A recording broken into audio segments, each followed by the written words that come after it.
సరేనండి. ఇక్కడ మనకి ఇండియన్ పాలిటిక్స్ సంబంధించినటువంటి ఆ పార్ట్‌లో హిస్టారికల్ బ్యాక్‌గ్రౌండ్ చారిత్రక నేపథ్యం అనేటువంటి చాప్టర్ నుంచి నిన్న మనం కొన్ని ఇంపార్టెంట్ బిట్స్ అని డిస్కస్ చేసుకోవడం జరిగింది. పేసరాని లక్ష్మీకాంత్ టెక్స్ట్ బుక్. కాబట్టి ఇప్పుడు మనకి మరికొన్ని బిట్స్ ఈరోజు కొన్ని బిట్స్ ఇంపార్టెంట్ బిట్స్ మన ఎగ్జామినేషన్ పాయింట్ ఆఫ్ వ్యూలో ఇంపార్టెంట్ బిట్స్ ఏంటని మరికొన్ని బిట్స్ చూద్దామండి. ఓకేనండి. ఇక్కడ మనకి లిస్ట్ 1 అండ్ లిస్ట్ 2 అనేటువంటి లిస్ట్ ఇవ్వడం జరిగింది. లిస్ట్ 1లో ఒక 4 అంశాలు ఉన్నాయి. లిస్ట్ 2లో 5 అంశాలు ఉన్నాయి. వీటిని లిస్ట్ 1ని లిస్ట్ 2తో ఒకసారి మనం మ్యాచ్ చేద్దాం. Which one is the correct one అనేది ఒకసారి మనం చూద్దాం ఒకసారి. వాటిలో మనకి లిస్ట్ ఏలో ఏమున్నాయి?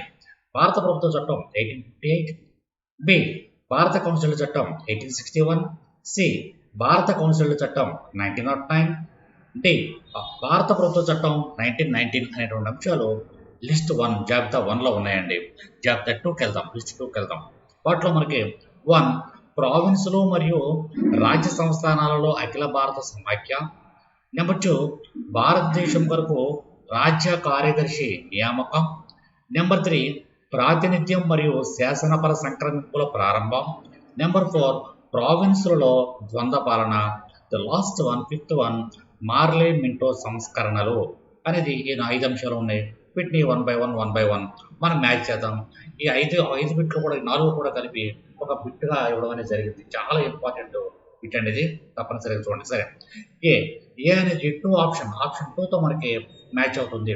భారత ప్రభుత్వ చట్టం 1858 అనేది భారతదేశం వరకు రాజ్య కార్యదర్శి నియామకం జరిగినటువంటి సందర్భంగా మనం గుర్తించవచ్చు. కాబట్టి A is the A2. Next B3 భారత కౌన్సిల్ చట్టం 1861 అనేది 3తో ఈక్వల్ అవుతుంది. ప్రాతినిధ్యము మరియు శాసనపర సంక్రమింపుల ప్రారంభం. ద సేమ్ టైం సి అనేది 5తో మ్యాచ్ అవుతుందండి.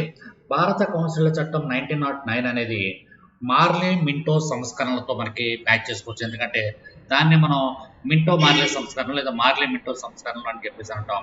దానికి మరొక పేరు భారత కౌన్సిల్ చట్టం 1909గా మనం గుర్తించవచ్చు. ఇంకా మనకి 1919 భారత ప్రభుత్వ చట్టం 1919 ఆప్షన్ బి అనేది 4తో మనకి మ్యాచ్ చేయవచ్చు. ఎందుకంటే ప్రావిన్సుల్లో ద్వంద్వ పాలన అనేది 1919కి సంబంధించినటువంటి అంశంగా గుర్తుంచుకోవచ్చు. కాబట్టి ఇక్కడ మనకి ఇచ్చినటువంటి ప్రతి దాన్ని కూడా మనం మ్యాచ్ చేయడం జరిగింది. ప్రతి బిట్ కూడా మనకి ఇంపార్టెంట్. ఓకే, నెక్స్ట్ బిట్ చూద్దాం. మన అరిషిత్ ఇన్స్టిట్యూట్లో ఈ యొక్క గ్రూప్కి సంబంధించినటువంటి మెయిన్స్ బ్యాచ్ ఆల్రెడీ ఒక బ్యాచ్ సక్సెస్ఫుల్గా రన్ అవుతుందండి. సెకండ్ బ్యాచ్ అనేది ఈ 21st March coming Thursday start అవుతుంది. తప్పనిసరిగా అందరూ కూడా జాయిన్ అవ్వడానికి ప్రయత్నం చేయండి.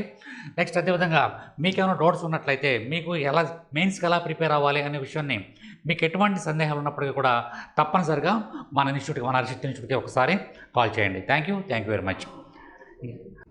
ఓకేనండి. భారత ప్రభుత్వ చట్టం 1919కి ఇది ఆధారం. దేన్ని బేస్ చేసుకుని భారత ప్రభుత్వ చట్టం అనేది భారత ప్రభుత్వ చట్టం 1919 అనేది ఏర్పాటు చేయడం జరిగింది. The government of India act 1919 was based upon ఇక్కడ మనకి 4 అంశాలు ఉంది.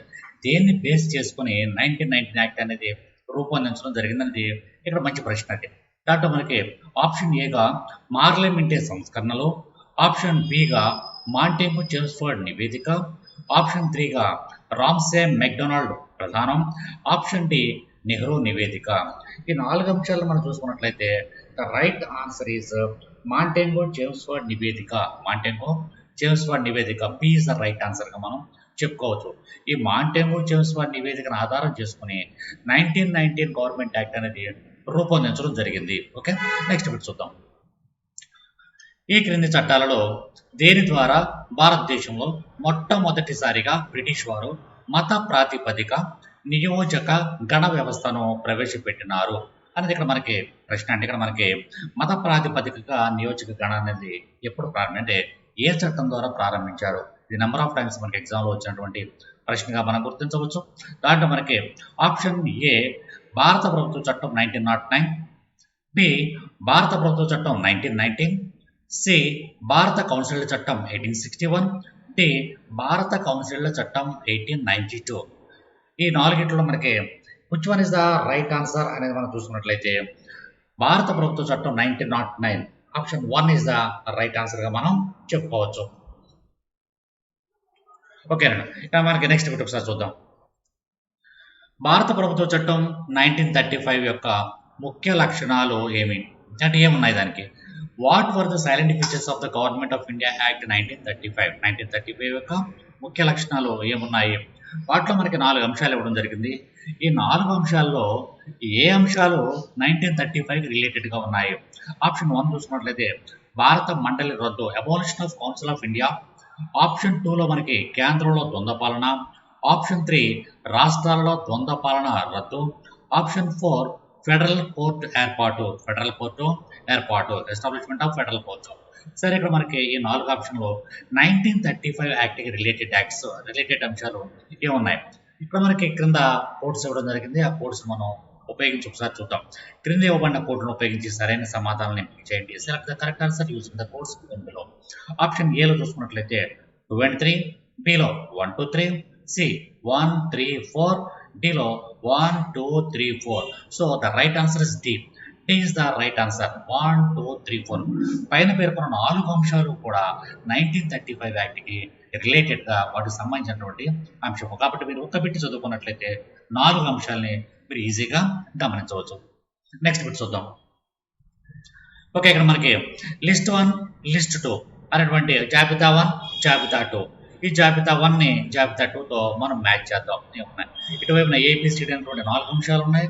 లిస్ట్ 2లో 1 2 3 4 అనేటువంటి 4 అంశాలు ఉన్నాయి. ఈ 4 అంశాలు అటువైపు 4 అంశాలు దేంతో మ్యాచ్ అవుతుంది అనే అంశాలని ఒకసారి చూద్దాం. ఇక్కడ మనకి ఆప్షన్ ఏ, లిస్ట్ 1లో ఏమి ఇచ్చారు? ఏ సమాఖ్య ప్రభుత్వ వ్యవస్థ, బి ప్రావిన్స్ ప్రభుత్వంలో ద్వంద్వ పాలన, సి మత ప్రాతినిధ్యం, డి దృఢ కేంద్రీకరణ. ఈ 4 అంశాలు ఇక్కడ ఇవ్వడం జరిగింది. లిస్ట్ 2కి వెళ్దాం. 1 మింటో మార్లర్ సంస్కరణలు 1909, 2 భారత కౌన్సిల్ చట్టం 1861, 3 భారత ప్రభుత్వ చట్టం 1935, 4 మాంటేగు చేమ్స్ఫోర్డ్ సంస్కరణలు 1919. ఈ అంశాలని ఒకసారి మనం మ్యాచ్ ద ఫాలోయింగ్ రూపంలో ఒకసారి చూద్దాం. Three is the right answer. ఏకి 3 మ్యాచ్ అవుతుందంటే సమాఖ్య ప్రభుత్వ వ్యవస్థని భారత ప్రభుత్వ చట్టం 1935 ద్వారా ఏర్పాటు చేయడం జరిగింది. కాబట్టి ఇక్కడ మనకి A3 is the right answer. అదేవిధంగా P4 ప్రావిన్స్ ప్రభుత్వంలో ద్వంద్వ పాలన మాంటేగు చేమ్స్ఫోర్డ్ సంస్కరణ 1990 ప్రకారం ఏర్పడింది. కాబట్టి అది P అనేది 4కి సంబంధించిన అంశం. సి మత ప్రాతినిధ్యం మింటే మార్లే సంస్కరణలు 91కి సంబంధించినటువంటి అంశం.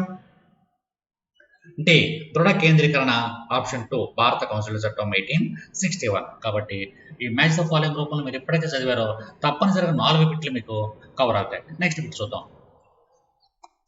క్రింది వారిలో 1946-47 మధ్యంతర ప్రభుత్వంలో భారత ఆర్థిక మంత్రి ఎవరు? Who among the following was the finance minister of India in the interim government during 1946-1947? ఇక్కడ మనకి 4 పేర్లు ఇవ్వడం జరిగింది.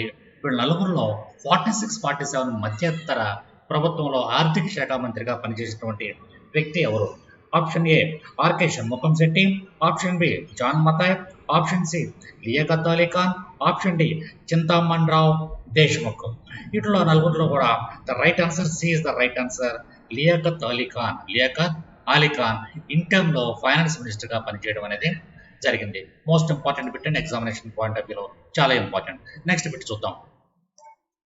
క్రింది వాటిలో ఏ చట్టం భారతదేశంలో బ్రిటిష్ పరిపాలనకు పునాది వేసింది అనేటువంటిది మనం ఒకసారి చూద్దాం. Which one of the following act like the foundation of British administration in India?